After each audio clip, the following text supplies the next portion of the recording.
चलिए नजर डालते हैं मध्य प्रदेश की राजनीतिक हलचल पर, जहां होने वाले उपचुनाव को लेकर कांग्रेस ने अपने 15 प्रत्याशियों की पहली सूची जारी कर दी है। इन प्रत्याशियों में सांवेर से प्रेमचंद गुड्डू और ग्वालियर से सुनील शर्मा को मैदान में उतारा गया है। करेरा विधानसभा से प्रागीलाल जाटव मैदान में है। विपिन बानखेड़ा आगर मालवा से प्रत्याशी है। इन प्रत्याशियों से हमारे संवाददाता ने बात की, उन्हें क्या कुछ कहा, आइए आपको सुनाते हैं। मध्य प्रदेश की 27 विधानसभा सीटों पर उपचुनाव होना है।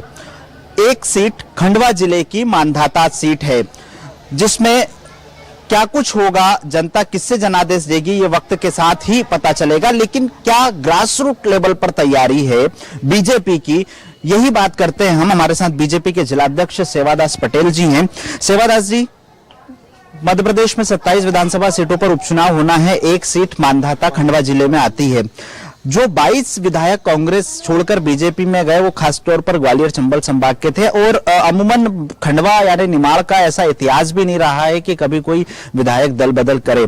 क्या चुनौतियां आपके सामने, क्योंकि एक कांग्रेसी अपनी पार्टी छोड़कर बीजेपी में आया, समन्वय स्थापित करने की बात हो या पुराने कार्यकर्ताओं को समझाने की बात हो? जो कांग्रेस से विधायक बनकर नारायण जी पटेल आए हैं, वो भी बहुत शालीन और सरल व्यक्ति है।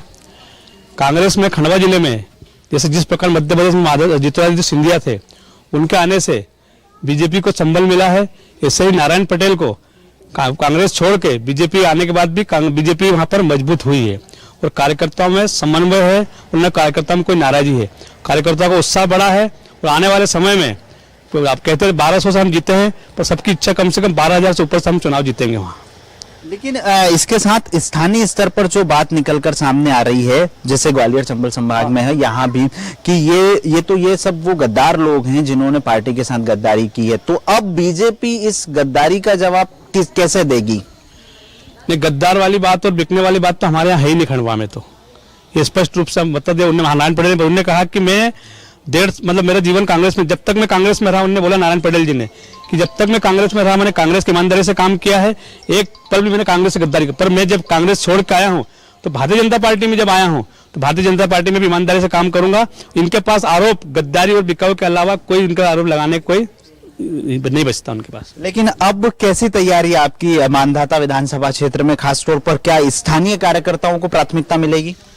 शुद्ध रूप से मानधाता विधानसभा ऐसी है जहां कार्यकर्ताओं का गढ़ है। वहां पे भारतीय जनता पार्टी का जनाधार बहुत रहा है और हमने ये तय किया है कि इस प्रकार से जो सिर्फ प्रभारी बना है, उनके अलावा जो भी जवाबदारी मिलेगी, वो संचालन समिति हो कि कोर कमेटी हो कि नीचे जो भी प्रभारी बनेंगे, स्थानीय कार्यकर्ताओं को महत्व जाएगा और उनका श्रेय भी उनको ही दिया जाएगा।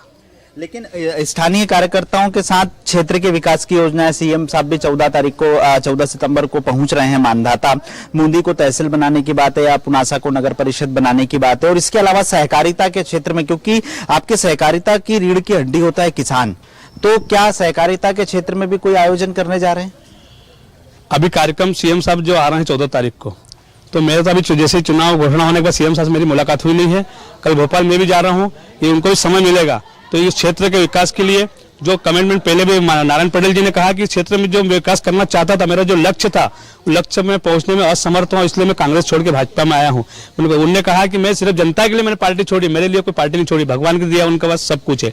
तो यदि कोई सहकारिता वाली बात होगी और उसका भी यदि जनता चाहेगी तो जितने भी उनकी मांगे हैं हम पूरी करवाने की कोशिश करेंगे, क्योंकि वादे अक्सर टूट जाते हैं और कोशिशें कामयाब हो जाती है। बिल्कुल, ये थे बीजेपी जिलाध्यक्ष जो साफ तौर पर कह रहे थे कि वादे अक्सर टूट जाते हैं और कोशिशें कामयाब होती है। लेकिन मानधाता विधानसभा क्षेत्र में उपचुनाव में क्या कुछ परिणाम आएंगे, ये देखने वाली बात होगी। और इन सब के बीच में बीजेपी जिलाध्यक्ष का ये भी साफ तौर पर कहना है कि स्थानीय स्तर पर कार्यकर्ताओं को प्राथमिकता दी जाएगी। समन्वय पूरी तरह से हो चुका है, इसलिए राजी नाराजगी की कोई बात है ही नहीं। कैमरा पर्सन मनीष के साथ आशीष मंगल सोनी, अनादि टीवी, खंडवा। मध्य प्रदेश में मानधाता विधानसभा सीट में उपचुनाव होना है। इस वक्त हम मौजूद हैं मानधाता विधानसभा सीट में और हमारे साथ मौजूद हैं कुंवर उत्तम पाल सिंह, जो मानधाता सीट से कांग्रेस से दावेदारी कर रहे हैं। उत्तम पाल जी, ये नौबत क्यों आई? आप जो कांग्रेस ने टिकट दिया था नारायण पटेल को, उनका 15 महीने 18 महीने बाद मोह भंग हो गया और वो बीजेपी में